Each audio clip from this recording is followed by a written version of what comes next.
السلام علیکم ورحمۃ اللہ وبرکاتہ۔ بسم اللہ الرحمن الرحیم، الصلاۃ والسلام علی رسولہ الکریم، اما بعد۔ آج ہم ایک نیا درس پڑھیں گے جس کے اندر ہم کچھ تمارین ہیں، کچھ مشقیں ہیں، بہت زبردست مشقیں ہیں اور آسان بھی ہیں۔ آپ سن لیں اور اپنے پاس نوٹ کر لیں، یاد کر لیں، آپ کو بڑا فائدہ ہوگا۔ تو اس میں ہے تمارین مشقوں کو کہا جاتا ہے، مشقیں ایکسرسائز کو تمارین کہا جاتا ہے۔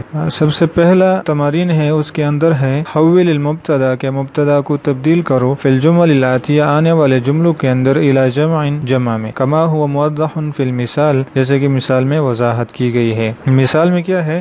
ہذہ بنت، کہ ایک لڑکی ہے، تو اس کا جمع کیا ہوگا؟ ہؤلاء بنات، کی ساری لڑکیاں ہیں۔ آگے ہیں ہذہ طالبۃ، یہ ایک طالبہ ہے، طالب علم ہے، ایک اسٹوڈنٹ ہے، تو اس کی جمع کیا ہے؟ آگے بریکٹ میں بھی لکھا ہوا ہے ہؤلاء طالبات، اسی طرح آگے بھی سارے ہے۔ ہذہ مدرسۃ، یہ ایک استانی ہے، تو اس کا کیسے بنے گا جمع؟ ہؤلاء مدرسات۔ تیسرا ہے ہذہ طبیبۃ، کہ ایک ڈاکٹر ہے، نرس ہے، تو اس کا بنے گا ہؤلاء طبیبات۔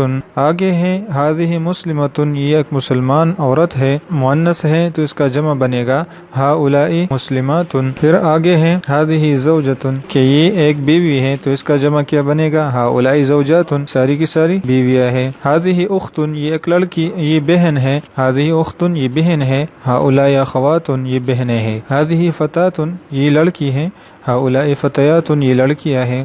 ہذہ جدیدۃ، یہ نئی ہے، ہؤلاء جدد، یہ نئے ہیں۔ ہذہ کبیرۃ، یہ بڑی ہے، ہؤلاء کبار، یہ سارے کے سارے بڑے ہیں یا بڑی ہیں، دونوں کے لیے آ سکتا ہے یہ۔ ہذہ صغیرۃ، یہ چھوٹی ہے، ہؤلاء صغار، یہ ساری کی ساری چھوٹے ہیں۔ ہذہ طویلۃ، یہ لمبی ہے، ہؤلاء طوال، یہ ساری کی ساری لمبی ہے۔